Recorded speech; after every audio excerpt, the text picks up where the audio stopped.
welcome back to the podcast. It's so good to have you here today. Thanks for joining me. Thank you. Yeah, excited to be here again. I'm excited to have you back on. I've got my second matcha of the day here because it's been a long day.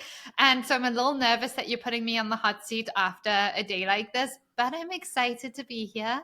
So you've been on the podcast before, I think a couple of weeks ago. But before we dive into the hot seat and hand over the reins to you, do you want to just introduce yourself to everyone and just give a little bit of tell them a little bit about who you are and what you do so they have a little bit of context before we dive right in here. Sure, I'll try to keep it short. My name's Anna. I live in Vancouver. I make sterling silver jewelry inspired by the forest. I'm Swedish and I moved to Canada. I think it's coming up on 9 years soon. So I've been here quite a while. But I grew up on an island in Sweden, so very sort of like pretty far away from cities, and so it was a big shift for me to move to Vancouver, and just living in a big city is very different from what I'm used to, and so I noticed pretty quickly that I really missed home and being close to nature. That said, I think I'm really lucky that I ended up in Vancouver of all cities because nature is like all around and it's Everywhere. very easy to get out into the mountains or the forest from here. So it's a good in between for sure. But that's I why I started making that nature inspired and forest inspired jewelry to I get love that that so connection. much. Yeah, so you have your jewelry brand SILFR ART by Anna. Yeah, silver metal art. And silver, it's a funny spelling. It's SILFR. It's the Old Norse word for silver, so it's got a bit of a Nordic inspired spelling in there. So yeah, that's a little I bit love about it. me. I love it. So you were on a couple of weeks ago. Like, how's life going since then? It's been Good. busy. Yeah, it's busy. It's busy for sure. Mostly because I mean, we still have our little one at home and he's growing, and my partner is about to go back to work. So there's just like a lot of changes coming, and I've been trying to prepare for that as well as I can, and try to get into a few more consignment stores so that I have some income coming in, on the days where I don't have time to sit down and make jewelry at home. Um, yeah, no, it's exciting times to see how we're gonna wing this with having much less time, but still continuing to work on the business. So. Oh, yeah. Well, what I love, and I see this all the time with clients who have babies or children, is it makes you a better business owner because you have less time. So we have to cut the 80% of fluff that we were doing that we know don't move the needle, but they make us feel productive. They make us feel like by the end of the day, oh, I had a really good day of work, but they're actually not the things that move the needle. So it's actually just going to make you an even better business owner because now it's like, okay, we're just cutting all of that and we're just doing what we absolutely have to do in the most efficient way possible. So I'm excited for you too. I think this is going to be a good new chapter. And so, Anna, I'm going to hand it over to you. Do you want to kick us off with your first question?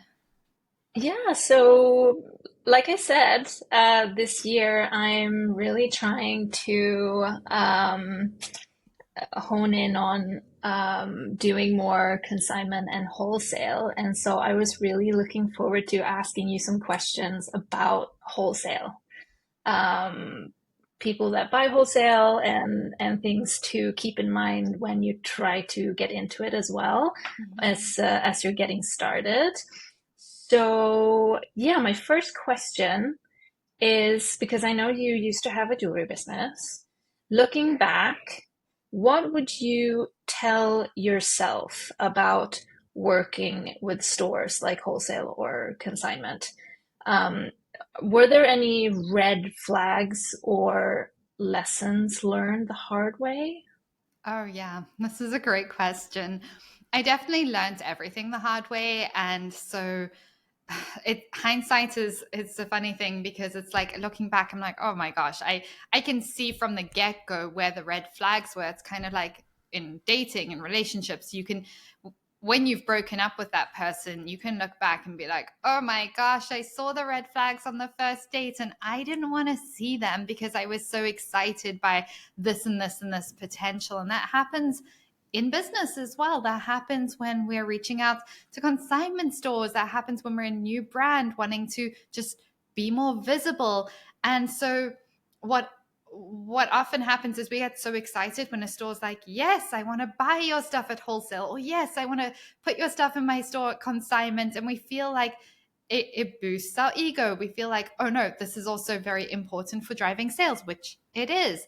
But we kind of get blinded by the honeymoon stage of that relationship, which is like the excitement and all of that, that we often ignore the red flags. And then a few months in, the red flags come back to bite us, and we kind of feel like blindsided by it. But it was actually like the signs were there all along. Now, these aren't necessarily red flags where it's like, oh my gosh, if you see any of these, absolutely stay clear away from those stores. What I've learned to do, and what I wish I could go help my younger self do way better, was to see the red flags and know when to step away, but also know when it's like, okay, this is a red flag. This is obviously somebody I'm going to be careful with the way I do business with, but I'm still going to make sales and I'm going to make this work for me, but I'm going to navigate it in a way that I'm not going to be left hanging at the end of the day. So, one of the first red flags for me in business is when a store owner, I don't know if I want to say this now, but this is the reality. And I've seen this play out a lot, especially for the types of stores that jewelry business owners like to get their jewelry into.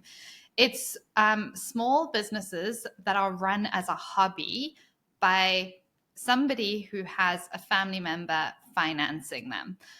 And those stores, they're not necessarily there to drive sales. And this sounds absolutely crazy, but it's kind of like the Victoria Beckham thing where her husband spends millions a year on helping her businesses just like survive. And these are small businesses where it's like, okay, this is more of a hobby. It's an outlet, which there's nothing wrong with that. Like, I love that for them. But they're not as incentivized to be driving sales. And so often they'll be like, yeah, I'll take it on consignment because there's no loss to them. And so you just want to look for like the signs of, is this a business where they've fully focused on making it profitable, on bringing customers into the store, on like making it a really successful business? Or is this just like a little hobby ego boost thing? They have all the newest things in the store, but it's not necessarily going to be driving sales for you. And you can always test this out.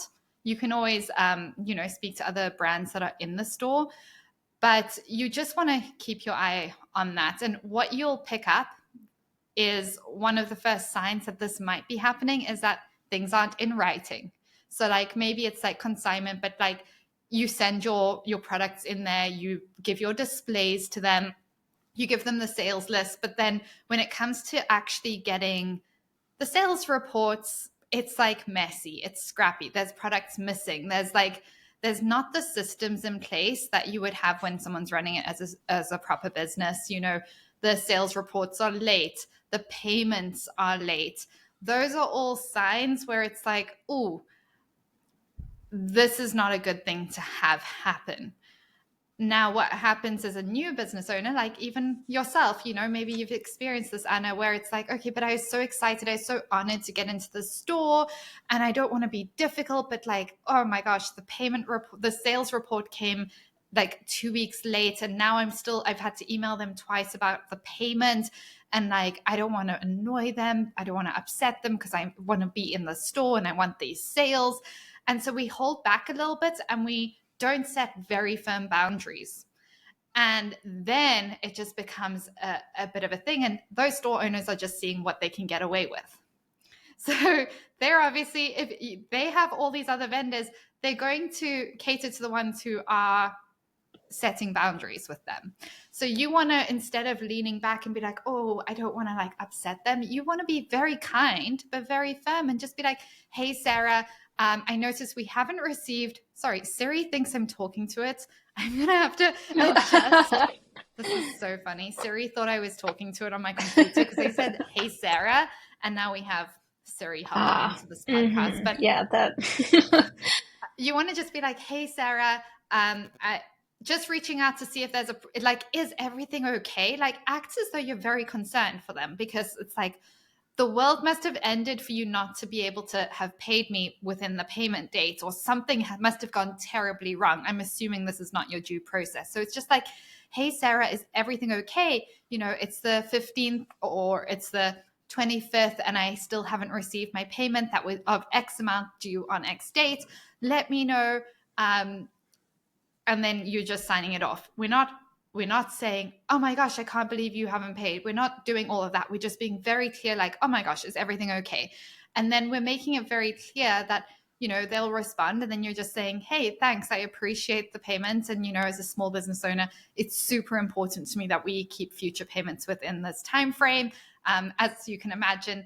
And also, I'm super excited to be dropping off new stock for you in the next 2 weeks. I'll see you soon. You know, keep it friendly, but keep it very firm. You don't need them to be your bestie. You don't want them to be your bestie. You need them to respect you.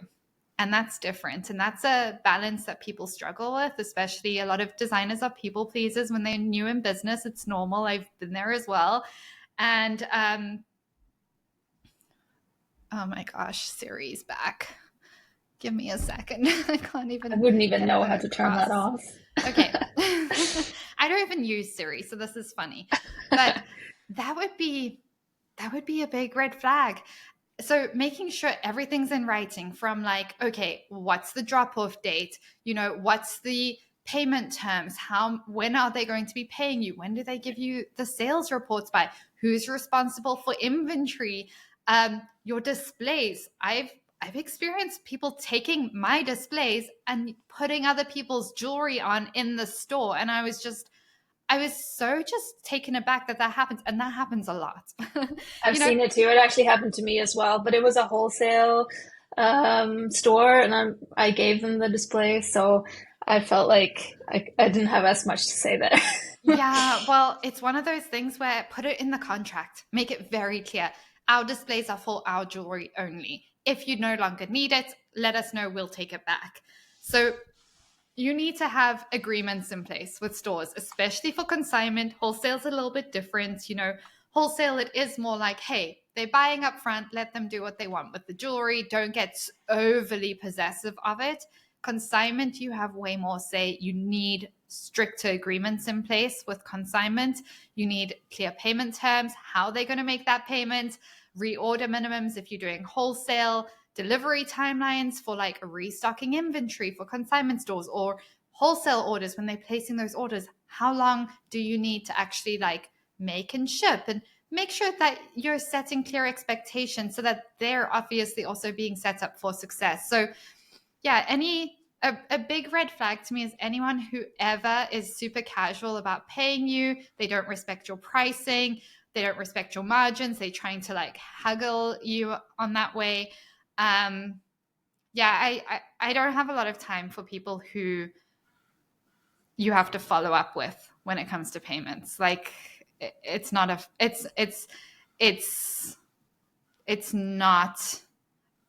good sign of a business owner. No, you want it to be streamlined. I've been in business for many, many years. I've never had somebody have to follow up with me for payments. I've never had a team. I've never had that happen. Like I would absolutely never put someone in a position where they had to ask me for payment. Like I'm paying this within the day. People are like invoicing whatever it is for whatever it is. And these store owners where it's like the 3 months later, you're still waiting for payment or whatever, or like they have scrappy sales things reports where you have to go through and you're like, oh, like it says XYZ and you paid me something different, and like a, a, a difference here. Like those are all red flags. Doesn't mean you can't work with them, just means you have to be very firm and very on the ball. Does that make sense? It makes sense. And it's I'm making notes because I've been working with some consignment stores that all have like a centralized system where I can go in and check my inventory online and it's all really streamlined and smooth. But now I've added a couple other ones that each have their own system. And one is like literally they just have a spreadsheet, I think, that they fill Mm, out. And the other one has another point of sale system online that I need to log into. So when you start adding multiple stores and they're all using different systems, staying on top of payments and making sure that they are on time. Yeah, that's going to oh be yeah. interesting to see how that's going to work out. Oh yeah, it's it's very important to be on top of that and to track that. And just because they have a spreadsheet doesn't mean it's not going to work out. Like they could still be very good at it, but yeah, the more organized the system, the more confidence you have that everything's going to happen. And one other red flag that I forgot about, Anna, and I experienced is a store owner who plays favorites. Essentially what it is it's love bombing. Like, and I experienced this firsthand twice, and it is quite the experience. Now I have a whole podcast diving into like narcissism and why a lot of jewelry artists and jewelry designers attract narcissists into their life, or people with those traits into their life. And if you haven't listened to it, it's just a really fascinating episode. It's from, oh my gosh, over a year ago. But I've experienced this, and I've spoken to a lot of designers who've experienced this too, where you go into a new store and you kind of like the store owner is very charismatic. They're very warm. They're very like, oh my gosh. And immediately there's like this bond. And then there's like the gifts, and then they're like promoting your stuff above others, and then they're telling you all this stuff behind the scenes. These are all massive, massive, massive red flags. But as a new designer, you can feel special. You can feel like, oh, they really like me. Oh, they're like going above and beyond to like focus on my stuff over other people's stuff. Those are, it's just love bombing in business. And it's crazy that this happens, but it does. And I don't know if you've experienced this, Anna. I mean, it probably doesn't happen super often, but it does happen and it can happen. And it's very much a red flag where you want to be like, oh, okay, something here is interesting, because it's just a matter of time. As soon as you set a boundary, you're going to be out of the favorites, and good luck to your brand when that happens. Good luck. And so just keep that in mind. You know, we're looking for the red flags in terms of business and payment, but we're also looking for red flags in terms of like, am I being showered with gifts? Like I've experienced this. They give you gifts, or they're like overly promoting your stuff on Instagram versus other brands in the store. You want a store owner who's very fair with all their brands, who's not playing favorites, because it's just a matter of time till the tables flip there, and then it's a roller coaster.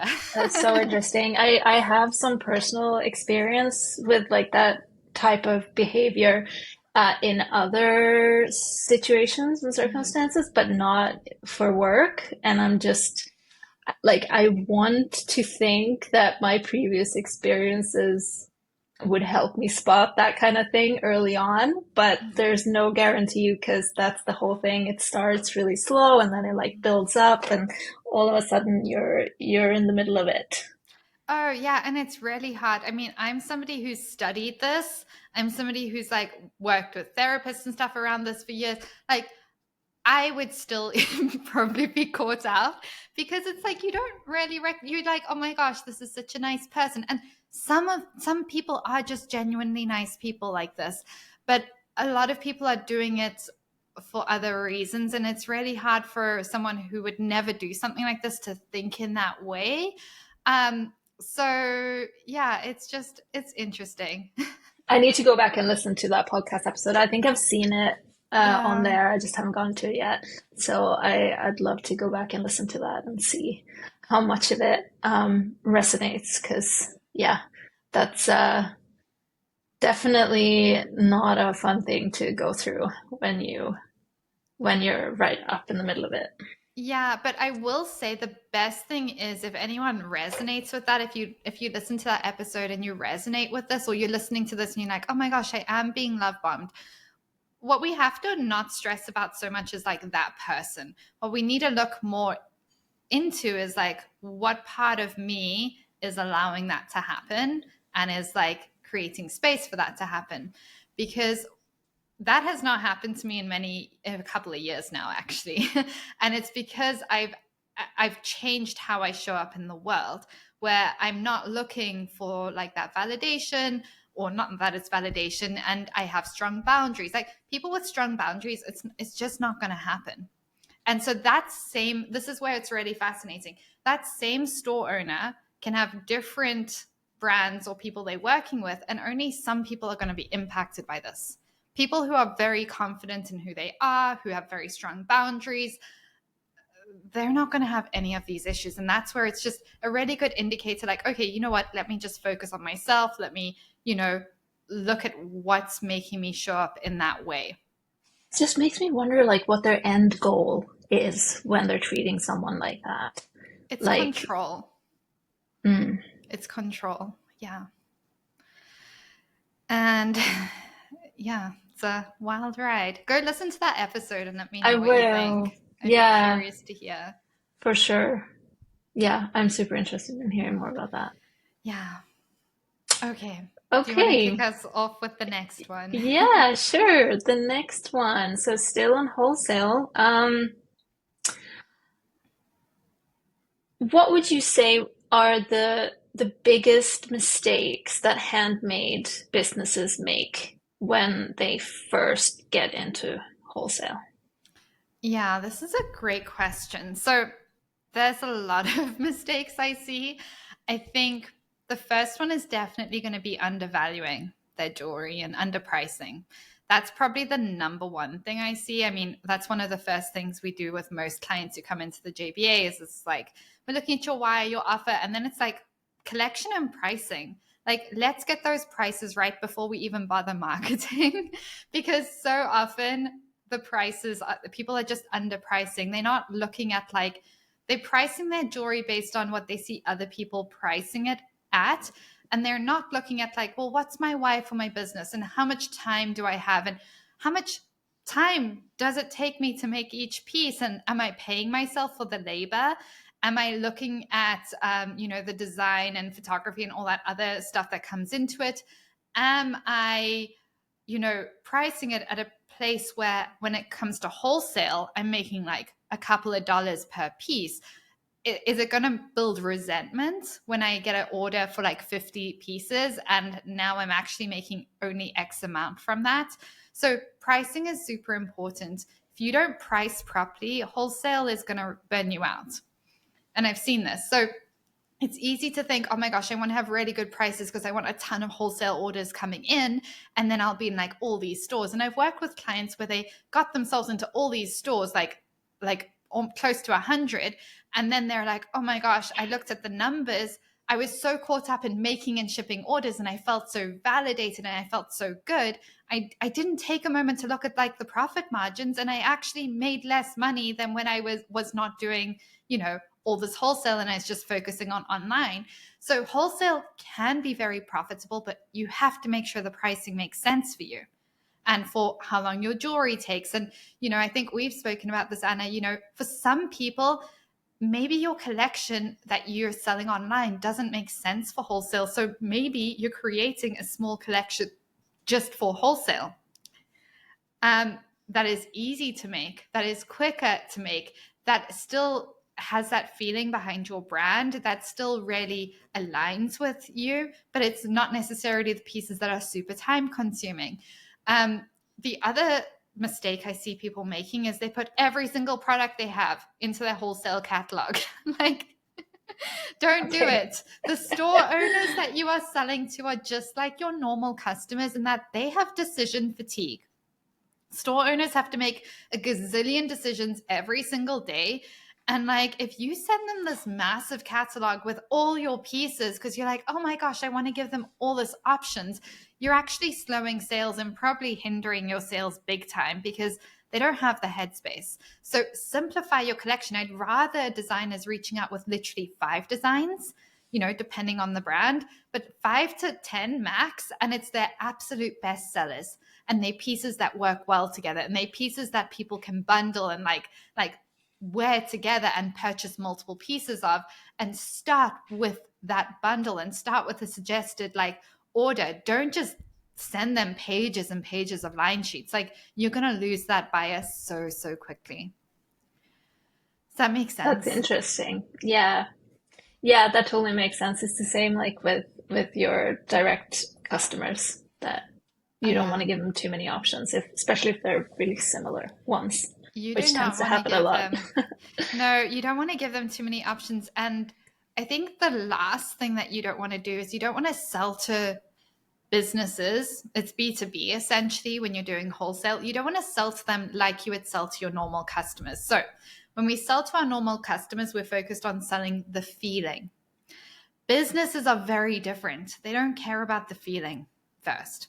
What they care about is how much money is this going to make me, in how little effort, and how much shelf space does that take up. Those are literally the things they like. How much money can I make in, and how much shelf space is this going to take, and how much effort does it take from me? Now, this is where I love jewelry, because jewelry is one of the most profitable pieces, like products, for a store to carry.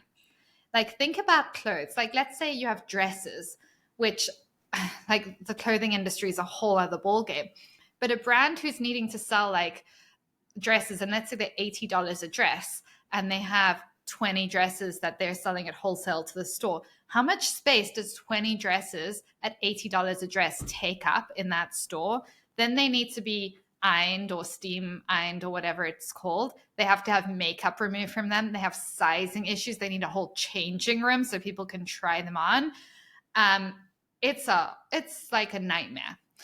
Jewelry, you could have, like, depending on the price range of your jewelry, on a tiny space, on a tiny shelf, you could have 500 to 5,000 to $15,000 worth of inventory in a tiny space that doesn't get makeup on it, that isn't easy to break for most people, that doesn't have sizing issues, that is just super easy. It has really high margins. It doesn't take up a lot of space. If somebody wants it, they can try it on in 2 seconds. There's no changing room needed.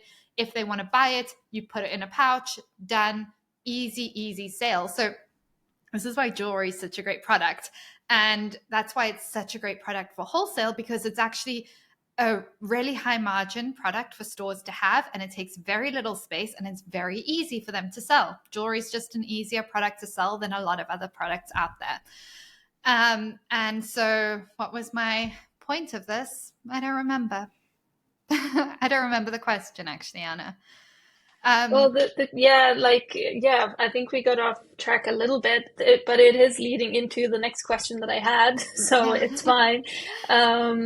Yeah, so the biggest mistakes that handmade businesses make when they first get into wholesale was the question. So I think you've answered that Yeah. already, really. Yeah. I answered it Having and then too I many got off track options and because I got that too is all excited. good. Yeah, because my next question was going to be what retailers are actually looking for when deciding whether to carry a handmade jewelry line. Yeah. So this And is so, good.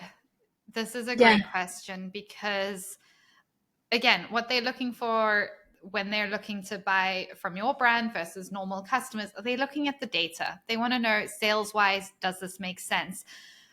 What a lot of new brands make the mistake of is they're thinking like, okay, I'm going to get into wholesale and I'm going to make these huge order minimums because that's what I should do as a, like, someone who's wholesaling, and I'm going to target like these massive stores right off the bat.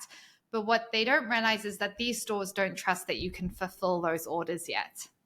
They need to see some social proof. They need to see that you are used to that order volume. You also don't want to, as a small business owner, it's not responsible, in my opinion, to go and overinvest in all this inventory so that you can reach out to these big stores who are going to place huge orders when you haven't built it up slowly to that point. So you actually want to make it easy for these stores to purchase from you. They're looking for a brand where they trust that when they place the order, you're going to fulfill it. They're looking to be like, okay, if I'm placing this order, do I feel confident that this person is going to show up and fulfill this order? Now, there's little things that they may be looking at, which is why I'm like, guys, Instagram is like a non-negotiable if you're a small brand, because wholesalers are going to check your Instagram and they're going to be like, oh, this designer or this business owner can't even be bothered to post about their product every single day. Why would we sell their product for them? Like, and I know that sounds insane, but it's like they want to know that if they're going to show up for your brand and your business and be selling your pieces, you're at least doing the same. You should be obsessed with your business. Doesn't mean you have to spend 500 hours on Instagram. Like, Instagram posts take 4 to 10 minutes, maybe max. And there's ways of batching and creating that. But they're going to look at your Instagram and be like, that's just it's a character trait. Is this person consistent? Is this person reliable? Is this person obsessed with the product? They're going to This is see so very funny. quickly. Yeah. It's so funny that you say that because, like, this is something that I've realized so much recently as well when I'm trying to find other businesses to do collaborations with. Is I had a list of, I swear, 25 different businesses that I thought these would be so cool to do collaborations with. And then I go on their Instagram and they haven't posted anything for like 3-4 months and it's just Yeah. dead. I don't know what they're doing, but it really goes to show. Sorry, this is a whole other topic, but No. it really goes to show how Instagram is not all about likes and comments and getting that instant like gratification for what you're doing on there. It's like long term if you want to be working with other businesses or you want other people to like businesses to find you down the line Oh, to yeah. actually be active on there and they be able to find you. Oh, So yeah, yeah. 100%. And they want to see, like, okay, if I bring these products in my store, do I think that this person, even if they only have like 900 followers, do they look like they have conviction in their product and they are actively doing things to increase brand awareness, and they're going to send people to our store as well, potentially? Do we feel confidence in that? Do we resonate with their story? So I did say that, normal customers really need the feeling and story, but store owners would like a story. They don't need the story to sell them, but they want to know that, is there a story around this product, because it is going to make it easier for them to sell to customers in their store. So they want to know, like, is there some kind of compelling story? Because again, if there's two products, two designers with exactly the same product hitting the same store, which one do you think they're going to choose? They're going to choose the one with the story that is showing more activity on social media, that is showing more conviction, even if they have less followers. They're going to go with the one that, you can feel that heart and soul essentially from the business. They also are going to be looking at pricing. Like, does this pricing make sense for them? Are they going to, do they feel confident in the pricing? And this is where, like, you don't want to wing pricing ever. You want to have a pricing framework. We have one where, you've put your products through this pricing framework. It's not just times it by 2 or times it by whatever, 2.5 or whatever. We don't do that, because pricing needs to be more strategic than that. You have to have your loss leaders. You have to have, your core collection prices, and you may have different margins for different products based on like different things. So you don't just want to like wing your pricing. The store owners can tell when you're winging it as well. They want to feel confident that the pieces are priced right, where they're not going to start buying from you, and then 3 months down the line you're doing a massive price increase because you messed up your pricing. They want to feel confident that if we start buying and the customers like it and we reorder, there's not going to be this huge kerfuffle of price changes straight away. They also want to look at, like, is this product filling a gap in my store? So, there are stores that will have a whole lot of different jewelry designers, but they don't want to bring in exactly the same. So they want to look at, like, how is this filling a gap in my store? or how's it going to really connect to my audience? Does this make sense to bring in with my product mix? So that's where it's important to like look at the other products or the feeling that the store is selling to the customers. Maybe it's a coastal brand and they have coastal clothing. Well, if you have coastal jewelry, great. If you have jewelry that's very like minimalist and like more engineering vibes, I don't even know what the word would be, more city vibes, that's not going to be a good fit. So that's not a gap in their store because that's not the vibe that their customers are buying into. And then, yeah, the last thing, it kind of overlaps with what I said before, but they want to feel very confident that you are going to deliver and you're going to communicate with them and you're going to get them good products. And if something goes wrong, you're going to be able to fix it. So that's where all our interactions from the beginning to the end matter. Wholesale is really a relationship building exercise. One of the things I get my clients to do, and not everyone does it, obviously, it takes a lot of guts to do this, but we get them building podcasts. And one of the strategies as well for relationship building with stores is bringing store owners, potential stores that you want to sell to, on your podcast and building that relationship with them, because you get a hell of a lot of yeses doing that. It's very vulnerable. It's very scary and uncomfortable the first few times, but you build these powerful, deep relationships where, let me tell you, even if they're not ready to buy your jewelry right then and there, 6 months down the line, a year down the line, when they have that gap in their store, and even if someone else is coming to them with the exact same jewelry, they're going to want you because they've built that relationship. You've got that rapport. They built that trust. And if they see you consistently showing up on Instagram, that matters. Like, that is so, so important.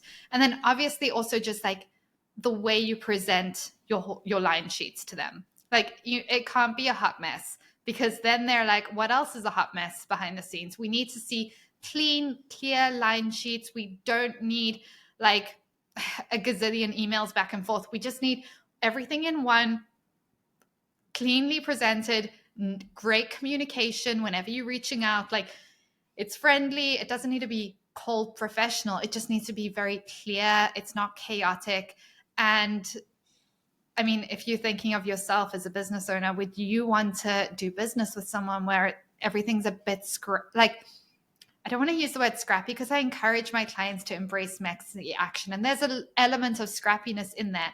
But in saying that, like, their wholesale catalogs, even if they've never done one before, we have the templates and they just putting the info in. And even if they don't change any of the design, it looks professional.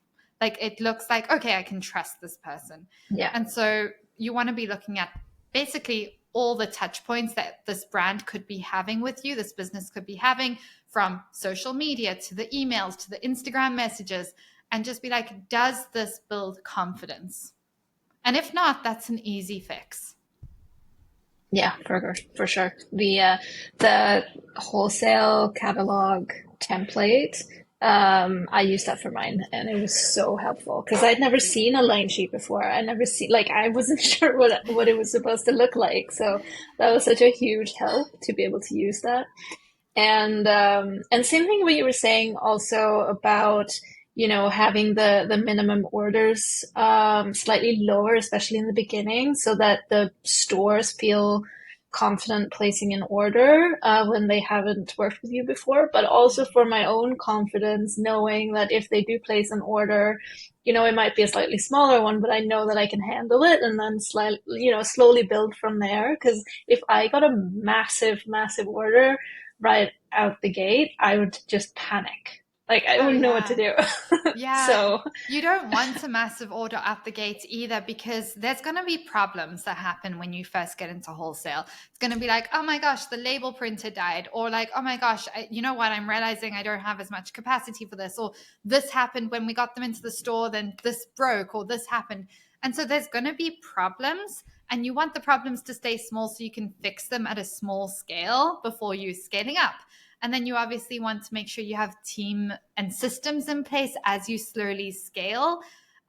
It's just a much more sustainable way to grow. You don't actually want to blow up overnight, because number one, that doesn't actually happen most of the time. And it wrecks your nervous system because we haven't built up the resilience to deal with that level of stress slowly. And it also is just going to 10x your problems overnight. And again, it's going to be hard to solve them at that scale very quickly, and it can damage trust with stores. So start small, have lower minimums to start, get evidence that your stuff sells in stores, and then we can slowly increase those minimums and keep reselling to those stores and keep nurturing those relationships. For sure. Yeah, it makes so much sense. Amazing. Yeah. Let me see if we should do another one. Okay, so sort of on the same line then, how much inventory should you keep on hand or be prepared to make when you're wholesaling? Especially if, like I make everything myself at the moment. Yeah. That's a great question. And it really depends on how you set up for wholesale. So, for a new brand, I mean, you don't want to have too much inventory. You want to be purchasing as you need to. Sorry, I'm gonna sneeze. Bless you. Hopefully they edit this out. Oh my gosh. It's like it's like spring here and there's so many flowers, and I just went for a walk before this, so I'm on the struggle bus. Oh, yeah. It's pretty. It's pretty, but it's that time of year. So Yeah, it's that time of year. So yeah, when it comes to inventory, we don't want to overinvest. We don't want to be like, oh my gosh, like I just know this big store is going to buy from me and they're going to buy like $50,000. So I better at least get $20,000 in inventory. No, don't do that. Let's start really small and let's just increase the lead time. So I would personally, if I wanted to do this very sustainably, I would only have the material I need to like fulfill my online orders and my normal customer orders. And if I get a wholesale order, I would just give myself that buffer of 6 weeks lead time. That's how I would start. If you're able to have at least like maybe inventory to make, it depends on the price point of your pieces, to be honest with you. If your price point's under $500, I'd maybe have the inventory available to make 10 units of each piece to start. But it varies so much for every business and based on your budget and based on how much revenue you're driving at the moment, that I would just increase your lead times and give yourself the time and space. Stores are used to lead times. They used yeah, to so lead would you times. say a 6 week lead time is a pretty average, like a good time to set? Because you also don't want to put them off if like it's a really long lead time, Six longer weeks than they're used to. No, 6 weeks is fine. 4 weeks would be great. But also remember on their side, when they take new products in, there's a lot of work. So in that time, you can be sending over those spreadsheets of here's the products you're getting, here's the product codes, here's the barcodes, so they can put that stuff into their system. You can get all that other stuff prepared. What you can also do is ship a small portion of their order initially, and then when the rest is ready, you can ship the rest. So there's ways around it. There's not one way that everybody should do. It really depends on how much money you have to be investing in inventory. If you do have the buffer and you do have the ability to have that certain amount of inventory to be able to give them 10 to 15 units of each design, that's awesome. And then, yeah, you can have a quicker lead time. But I would always just rather give yourself a little bit more of a buffer in case things go wrong. And then you can always give it to them early, and then it's a bonus for them, rather than going and being like, oh my gosh, I'm sorry, this is going to be like another week and then another week. And like that damages trust, whereas getting it to them early builds trust. Sure. Yeah. No, that makes sense. I'm also thinking, yeah, you would just have like a clear communication with them from the start, I guess. Um, I had a question that just slipped my mind now as I started talking That happens to me about all the time.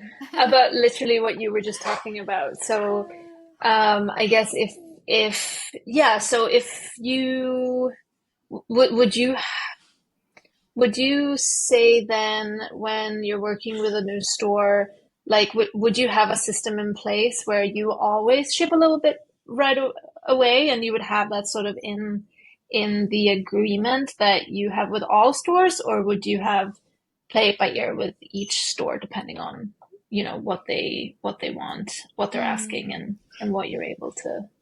Yeah, great question. I would systematize this as much as possible. So I'd have like one standard agreement, which is like, here's our shipping policy. It's 6 weeks or 4 weeks or whatever it is.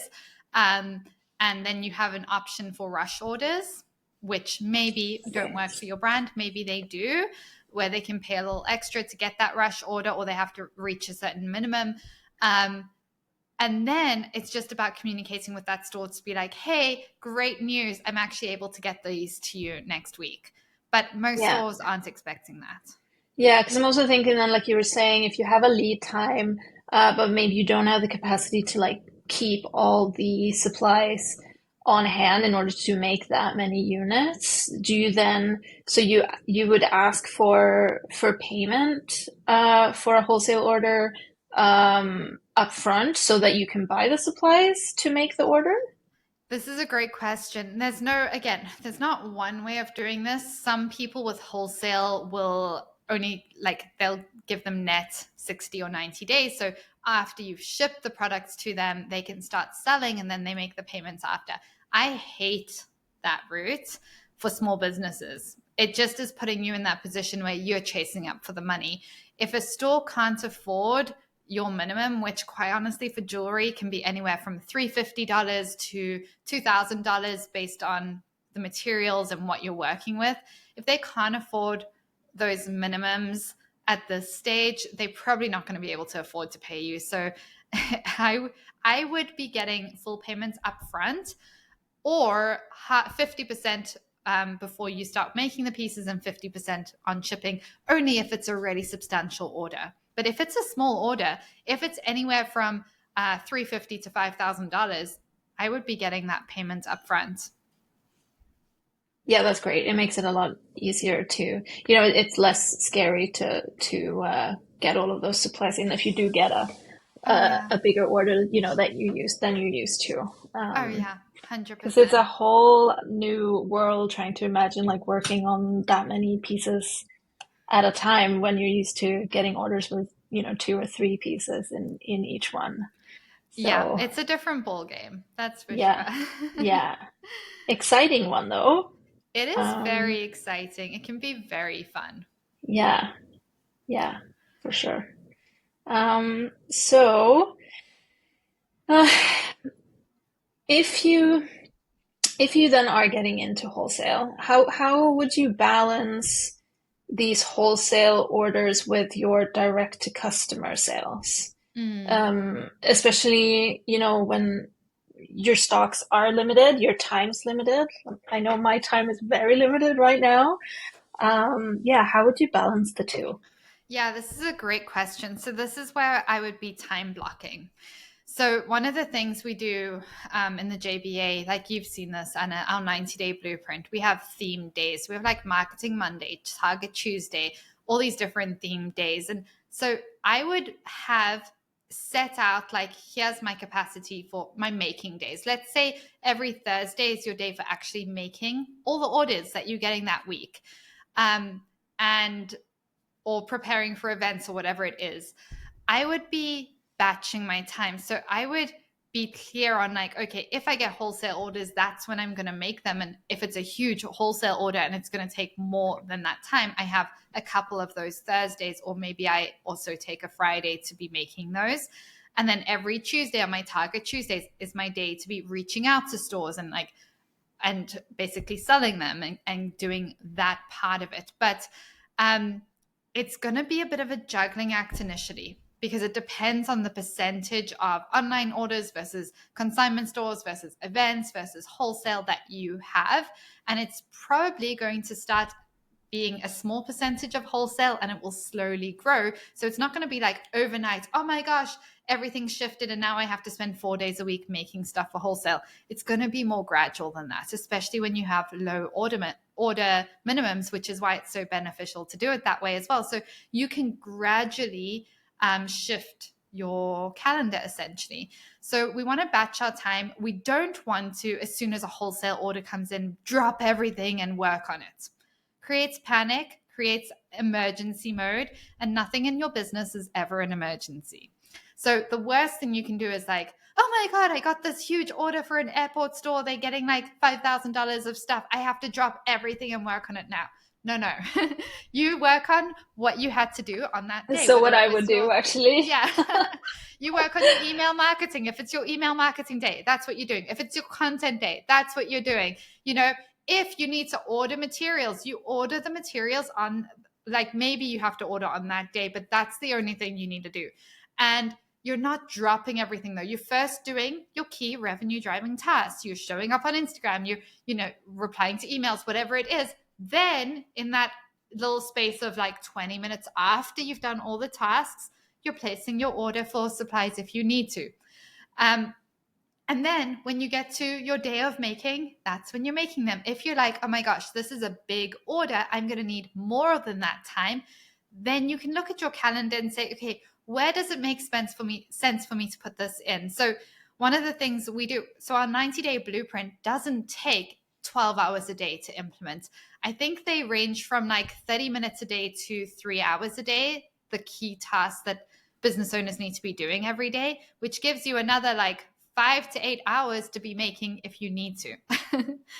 And so I don't recommend not doing those key tasks. And this is what happens is people get excited about the orders and they see it as urgent. And so they skip the important tasks that actually keeps the business running. And they do the urgent first, tire themselves out. And then the important things just get laid on at the back and they forget about them. And they're like, this is more important because it's money. And I get it. I feel like you're talking about me. Sorry. Yeah. But I see this all the time. And so what we actually want to do is like, we don't want our nervous system to be hijacked by the excitement when we get an order. We want to celebrate it. Like, yeah, go out for coffee, celebrate it, buy a cake, whatever. But don't drop everything and start working on this. Still if it's your marketing Monday, you're doing your social media stuff, you're shooting your content, you're doing your email marketing, whatever it is. And then in the time after that, it's like, okay, let's move our ordering, because on Fridays, our admin Fridays, that's when we're placing orders. Let's just shift that 20-minute segment to Monday for today because I'm going to need that inventory sooner rather than later. So I'll do that, but I'm doing it after I've done all the important things in my business. And then I'm going to maybe look at my calendar and say, okay, they've ordered $5,000 of product. I know I can make X, like $1,000 in a day. Well, that would be really bad margins. So hopefully you guys are making more than $1,000 a day. But maybe it's like, okay, I'm going to actually need 2 days for this. And I have events on the weekend and Thursday is usually my making day and I have 5 hours for making there, but I'm going to need an extra 5 hours. So maybe I'm going to look at like next week, Tuesday, there's an extra 3 hours there. And then Wednesday, there's 2 hours there. I'm going to just time block those in my calendar now. So that's when I'm going to make. And maybe I'll give myself an extra 2 hours just to be on the safe side. And then we go on with our life and we go on with our day. And if we have plans with friends for dinner, we go out for dinner. And we don't let ourselves be hijacked by these orders. Does that make sense? It makes sense. Yeah. We want to also train ourselves as we're growing our business that there's no emergencies, that the important tasks get done. What happens when we bail on the important tasks is, let's say you get an influx of 3 big wholesale orders. Let's say it's for like $5,000 to $10,000 per order. And we're suddenly like, oh my gosh, I have to do all this. So we put on hold Instagram posts. We stop posting. We stop emailing our list. We stop growing our list. We stop reaching out to stores for other wholesale orders. And we spend the next like 6 weeks just making and fussing around this because that's the most important thing. And then in 6 weeks, when we've shipped the orders, everything's quiet. And we're like, oh shoot, I have to restart all of this stuff. Instead, what we want is like, cool, I got these orders. Like, I'm happy about them, but I'm detached from them. Like, I'm celebrating, but I'm detached. It's not going to spiral me. It's not going to put me on this high. It's not going to put me into a state of panic. It's just like, awesome. This is great. I'm definitely going to celebrate this. And like, I'm going to now still keep going. I'm going to keep showing up, keep reaching out to stores. Maybe we realize, oh, my 6 week minimum, my 6 week lead time is going to be a little rough based on the order volume. So we're going to extend it to 7 weeks for the new stores that we're reaching out to. But we keep reaching out. We keep bringing in leads. We keep marketing to our online customers. We keep those relationships with our consignment stores, and we keep doing the revenue driving activities. So as we're shipping these, we have new orders coming in more consistently. Now, it takes time to get to that place, but if we can train ourselves to be a little bit disciplined when we get these orders and not drop everything and panic or like dive all in and like have sleepless nights trying to get the stuff out the door, if we can train ourselves to be like, oh, this is good, and it's not an emergency, it's actually a good thing, and we have a 6 week lead time, and I have time to do this, and we train our nervous system not to go into fight or flight when we get these orders, we're going to grow at a much more sustainable way, and we're not going to burn ourselves out either. Does that make sense? It makes sense. Yeah, no, yeah, the two things. One, to like, um, yeah, I guess I think when I try to imagine like how, just keep it in mind when you sit down and try to figure out how long is this going to take Yeah. me to make. I'm gonna go, I'll take me a week, it'll take me 2 weeks, but that's actually me working from 8 till 5, 6, 7 days a week for the entire to finish it. So yeah, it takes way longer when you're looking at all of the other things you should be doing at the same time. So Oh, yeah. extending that lead time is going to be very, very important, I think, for me Oh, to keep in mind. 100%. And there's a point where it's like, oh, at this point, I know I need to hire someone to help me. Exactly, which That's was really gonna be my important. next question. Yeah, because like when did you realize in your business that it was time to get some help? You know what? In both businesses, I've always been the bottleneck, and you'll realize when you're the bottleneck, and it's like, oh, the only way for me to keep growing at this stage is for me to keep doing more and more things. Where if I work those number of hours, I'm literally going to burn out. So for the coaching business, I actually spoke about this to a friend the other day. I have my biggest mistake in business has been taking too long to hire. And this is a mistake I see with most business owners is they take too long to make their first hire because we feel like, oh, I should struggle for X amount of time or until X amount of milestone to earn hiring help. I should do it all on my own, or nobody can do it as good as me, or this just feels like really uncomfortable to hand anything away from my like business, which is basically my baby. Like I don't trust anyone else with it. All these things. So Or worrying that you can't afford it, but maybe getting the help would actually help you make the money that would then pay for it in the end anyway. 100%.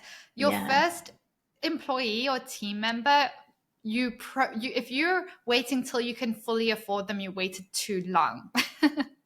And that's a really hard thing for people to wrap their heads around, but you want to hire them at the stage where actually it's kind of painful to hire them. It's kind of uncomfortable. It's not super comfortable, and that way you're hiring and you have more time and capacity to actually train them in the role. Whereas if you wait till you're generating more money, number one, your energy is lower, your time is lower, you have less time to invest in training them. The problems that you can run into are way higher. So it's as soon as you can, if you anyone listening to this, an easy exercise is, and we have a tracking spreadsheet for this in the JBA, and it's in our bonus vault, where you write out all the tasks in your business, all the tasks that you have to do in your business, all the tasks you have to do in your personal life. Like, what are all those tasks? Which ones are energy giving? Put them in green. Which ones are energy draining? Put them in red. How much time do they have? What is the dollar value for those tasks? And then which tasks do you actually have to be doing that nobody else can take away from you? And then let's look at where we can essentially buy back your time. Now, the first place every business owner can buy back their time is in their personal life. So I actually take back what I said about the bottleneck thing, because the first place you should, or you can easily outsource and buy back your time is in your personal life. So you can get someone to clean your house and your studio for you. You can get somebody to meal prep. You can get someone to do your laundry. I mean, that alone is, if we look at somebody making your ordering your lunches and dinners for 5 days a week, you can still cook on weekends, and somebody's coming in once a week to clean your place and do your laundry. I mean, did we just buy back 10 to 12 hours a week? Did we just get 10 to 12 hours to focus on those revenue driving tasks in our business? That's amazing, because the cost of, like, yeah, there's a cost to getting food and stuff, even ordering takeout that's healthy and like good for you, or maybe not. But the cost of that is nothing compared to the cost of not making the sales you could be making in those 12 extra hours, or even spending a few hours of those 12 hours resting and getting your energy back, or doing something that like refuels you. So that would be the first place, is like, where in your personal life can we buy back time? And then in your business, like, what are the things that absolutely you have to be doing? And what are the things that at this stage are draining you? Like when you're getting an order and you're like, oh my gosh, I just got this huge order, and you feel like you want to hide under a duvet. What part of that order is making you feel that way? Is it the polishing? Is it the like packaging? Is it like, what is it? And let's get somebody in to help you with that, because you don't have to do it all alone. And for everybody, that first task is different. So for everyone, it's different. For everybody, it's difficult. It's really difficult to let somebody in. So yeah, that my recommendation is hire before you think you're ready for it. And look first at your personal life, then in your business, and make sure you train your employees well. Most people think, oh, I can do a 2-hour training call maybe once or twice with them and they should just get it. How many hours do you think you need to properly train an employee, Anna? I mean, I'm just thinking back because I was just thinking that, like, oh, trying to find someone to do my stuff. Like, how do I even find someone who knows how to do it? But that's the thing, they don't need to know how to do it. Because I started working, when I started making jewelry, I was hired by another jewelry company and they trained me in how to make their jewelry from scratch. I'd never touched silver before, basically. Like, and I mean, it took definitely a month before I was able to work independently, full time, like full time for a month before they could kind of leave me to do my thing. Oh yeah, So, 100%. So that's interesting, because that's literally the data. You need to invest minimum 40 hours to 100 hours to get a new team member at a level where you can kind of let them go. And then it's still refining from there. And most people will spend 5 to 7 hours and then fire them because they're like, oh my gosh, they can't do the job. But it's like, no, no, you didn't train them. You didn't train them. And people need a lot of training. It doesn't matter how capable they are. The only difference is if you're hiring a high level person who's coming in at $75,000 to $120,000 a year. Those people need less training. But most people listening to this podcast are not there yet. And those people will save you time, but it costs you. So it depends what you're willing to spend. And you don't need to spend that at all to get a good employee, but you need to invest then in the training. So yeah.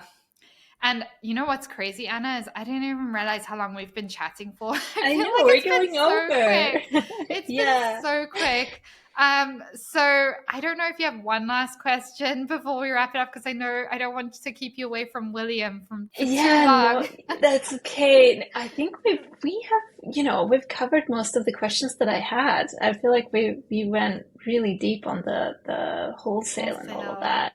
Yeah, that was fun So because we haven't had a hot seat diving into that. So that is very fun. it's been so valuable for me too, now that I'm getting stuck in. You're So getting stuck in. I love it. Well, this has been yeah. so much fun, Anna. Thank you so much for joining me. And for anyone who wants to follow along and connect with you on your journey, where can they find you? Yeah, so the best place would be on Instagram. It's SILFR by Anna. And again, it's a funny spelling. It's SILFR by Anna on Instagram. Amazing. We will link those in the show notes so you guys can go and connect with Anna. But Anna, thank you so much for being here. I love the questions, love diving into wholesale with you. And yeah, we'll bring you back on to do a little update with what's going on in your business in a couple of months with all the changes. I'm excited to hear all about that. Sounds good. I'm looking forward to it.